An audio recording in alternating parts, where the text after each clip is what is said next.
took a pillow and put it right. Truth. Only the truth can set us free. And so the truth is that if you're lazy, like Paul says in 2 Thessalonians, if you don't work, you don't eat. Well, if you're not eating, you're going to say, well, I need to change my behavior. Now, I'm talking about those who can work. Obviously, there are those who can't, who have disabilities. That's a whole different picture. But Paul is very, very bold here in saying, if you can work, you should work. And the incentive is what's going to motivate you. In fact, I love there's an economic professor who was trying to teach his class the importance of this principle.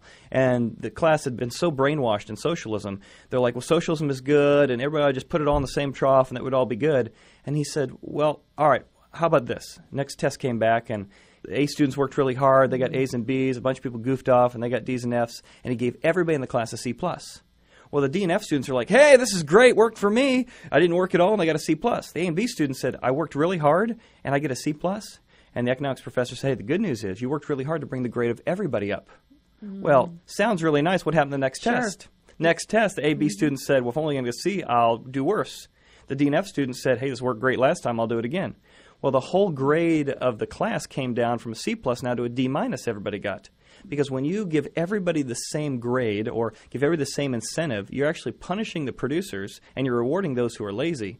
And it's always a downward spiral. Even though it sounds good in theory, socialism, the idea of taking from producers, taking their incentive away and giving to those who are lazy, it never works. It's never worked in history. And the idea that Christianity promotes this is just not at all in the Scriptures, nor is it in history. It's so interesting to hear that perspective because there's so many different perspectives coming at us all the time. And as Christians, we are taught certainly to be radical givers. And without a doubt. If somebody is in need, right, to offer a hand up and not a hand out. But many times I think, you know, what it is seeing, is that situation changing in my life when I have needed a hand up? Am I doing something then to change my own situation, to own my own life, to be responsible and to move in that, right? And so I think that's also, you know, a great gauge of knowing when to give.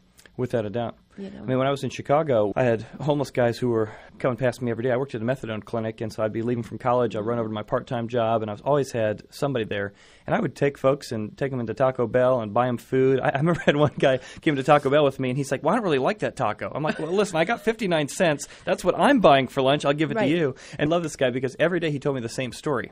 So I figured after day 2 that his car had not just broke down, and he didn't just need some money to get to the next place. So I think we need to be incredibly generous. We need to see our act of generosity as a chance to minister to Christ, because Christ says, whatever you've done to the least of these, you've done to me. But at the same time, we need to be wise and discerning to say, this is good stewardship. And is this really helping somebody get to a better place?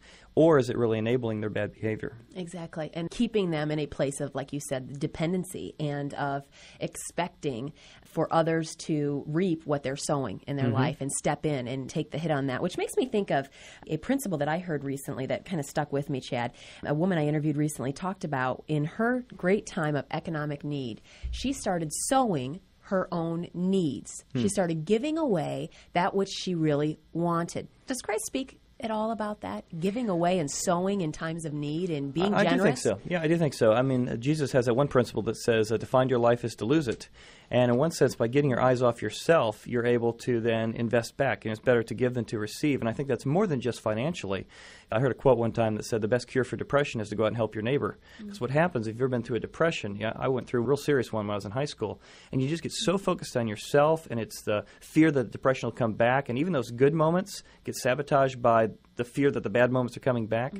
And you just get so self-focused. But to be able to look to your neighbor and say, I want to encourage somebody else, I want to focus on other people's needs, it ends up changing everything. And I think the same thing financially. I mean, even this year, we just got back from Belize. We took 80 folks down to Belize, and it was so exciting to go down there with 80 people. We had a surgical team that gave away free health care, and we repaired people's ears and cleft palates, and just amazing. Every night we shared stories, and everybody was changed in that. This one guy with cerebral palsy who lives in this village, the doctors told him he was going to die when he was born, and nobody helped him even walk. He was literally crawling around the village until he was 10.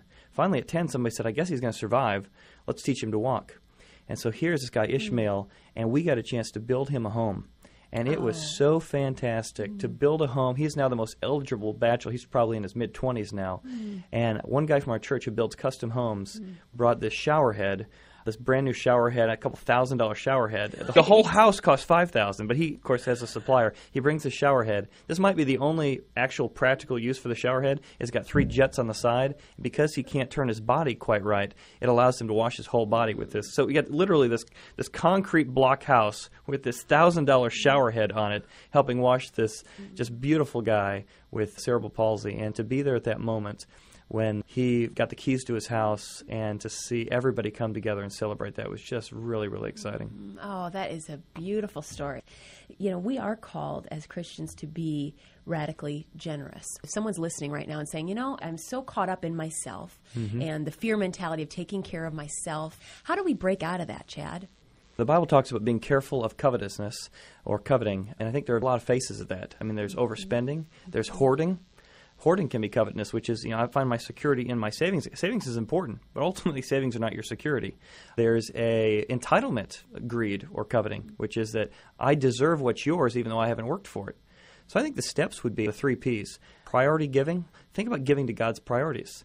We have no problem giving to ourselves. What a great point. We can talk ourselves into investing in ourselves. Everything we do is an investment. Everything we give to ourselves or spend on ourselves. It's more saying, how can I be rich toward God?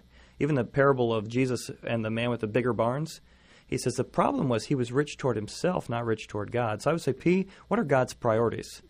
And how do I give to those priorities? 2, percentage. How can I give away a percentage of my income? And if you're not giving away any percentage, I would encourage you, you will experience incredible joy by saying, I'm going to start by giving away 1%.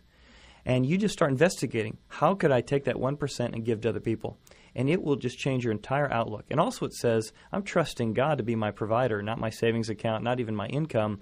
It's actually coming from God, so it totally changes your focus. And then 3rd P is progressive giving, which I want to become progressively more generous each year.